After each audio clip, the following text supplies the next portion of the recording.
British शासन काल था वह।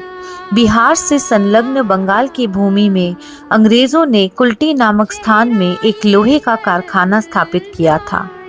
वहीं कार्यरत इंजीनियर श्रीयुत प्रभात कुमार पालित एवं श्रीमती योगमाया देवी की प्रथम संतान के रूप में सन 1935 में कन्या सविता ने जन्म लिया। अवतरण भूमि थी नागपुर का मातुल्लालय। सविता पालित की आरंभिक शिक्षा तो कुल्टी में हुई थी, पर शालेय शिक्षा प्राप्त की नागपुर के संत आरतुर स्कूल में। वे कुल्टी नगर की प्रथम नवयुवती थीं, जिन्हें कोलकाता के लेडी बेब्रॉन कॉलेज में उच्च शिक्षा के लिए भेजा गया। उन्होंने भौतिक विज्ञान, रसायन विज्ञान और गणित विषयों के आधार पर आईएससी करने के बाद कला संकाय से 1955 में स्नातक की उपाधि प्राप्त की। इस बीच छात्रावास में रहते हुए सविता पालित संगीत और नृत्य की कुशल कलाकार के रूप में प्रसिद्धि पा चुकी थी। अन्य कलाकारों को संगठित कर विभिन्न अनुष्ठानों को आयोजित करने की उनकी क्षमता उसी समय प्रकाश में आई। अपने नगर कुल्टी में उन्होंने भिन्न भिन्न आयु वर्ग की महिलाओं को एकत्रित कर रविंद्रनाथ ठाकुर द्वारा रचित तप्ती का मंच करवाया। तत्पश्चात कविगुरु विरचित नृत्य नाटक श्यामा का प्रस्तुतिकरण किया, जिसमें वह स्वयं वंशित के रूप में थी। 1952 में कुल्टी जैसे छोटे नगर में ऐसा विलक्षण प्रस्तुति असाधारण बात थी।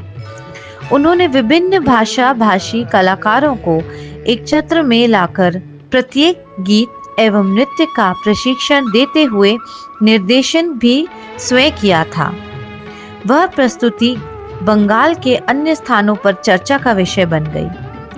इसके बाद उन्होंने संगीत, गीत, नृत्य नाट्य और काव्य रचना की अप्रतिम प्रतिभा का प्रदर्शन करते हुए स्वर रचित संवादों के साथ मेघदूत, विध्वंस जयंती, ऋतुरंग का मंचन करवाया। जीवन धारा के साथ 1956 में विवाह बंधन में आबद्ध होकर सविता पालित जबलपुर आ पहुंची और उनका अभिनव नामकरण हुआ सुमिता दत्ता। पारिवारिक दायित्व, 2 पुत्रों का पालन पोषण भी प्रतिभा संपन्न कलाकार श्रीमती सुमिता दत्ता की सांस्कृतिक एवं साहित्यिक गतिविधियों को विराम न लगा सका। 1961, 1964, 1967, 1970 और 1972 में क्रमशः श्यामा, चित्रांगना, भानु सिंह, पदावली, शाप मोचन, मायार खेला मंचस्थ किए गए। साथ ही साथ सुमिता दत्ता 1970 में व्यवहारिक मनोविज्ञान में एमए तथा 1975 में बीएड की उपाधियां अधिगत कर से 1980 से 2017 तक अध्यापन करती रहीं। सर्व भारतीय अखिल भारत तथा बंग साहित्य सम्मेलन में आपके निर्देशन में कुम्हार संभव का मंचन हुआ। इसी कड़ी में 1990 में कोलकाता में गीत गोविंद ने प्रतिष्ठित नृत्य नाट्य पुस्तिका पुरस्कार प्राप्त किया। यथाक्रम 2002, 2003 में श्रीमती सुमिता दत्ता के निर्देशन में कालिदास विरचित मेघदूत, मालविकाग्नि मित्र के भी रंग प्रदर्शन हुए। जबलपुर नगर में 5 दशकों से जीवंत बंग महिलाओं की लोकप्रिय गायन संगोष्ठी गीतांजलि में प्रतिवर्ष बांग्ला नवराज का अनुष्ठान किसी थीम विषय के आधार पर नृत्य गीतों की श्रृंखला के प्रदर्शन द्वारा किया जाता है। इस संयोजना में विषय चयन से लेकर भाग्य पाठ तक सुमिता दीदी की महत्वपूर्ण भूमिका होती थी। स्वदेश में ही नहीं, विदेश में भी श्रीमती सुमिता दत्ता अपनी कला कौशल का परचम लहरा कर आईं।